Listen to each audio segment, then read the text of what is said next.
Meil on Haapsalus algamas tuulehaugi hooaeg ja täna on meil külas Esox Lursi lantide tootja. Ja mis meil siis huvitavat siin on? Meil on mõningad landid, mis tuulehaugi müügiks väga hästi sobivad.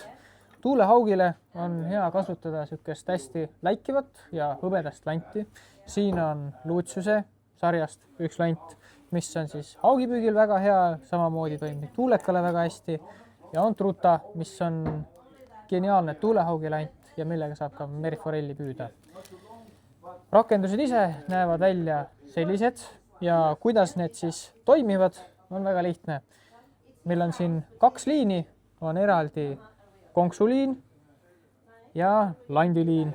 Landi saad väga lihtsasti kinnitada tänu sellele siis kiirkinnitile. Vot nii, siin ülemal on siis laagritega pöörlad, mis aitavad kaasa sellele, et kui sa teed viskeid, kala ümber kerib, siis kogu see värk läheb natukene vähem pusasse.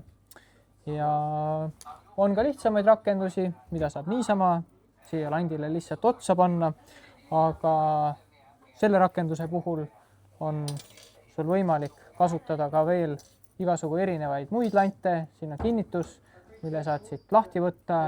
See ei ole Esoxi lantide külge kuidagipidi siis rakendatud, vaid see on multikasutatav. Nii et kui sa tahad minna tuulekale, sul on vaja rakendust, ise siduda ei viitsi, siis tule Samblasse ja näeme siin.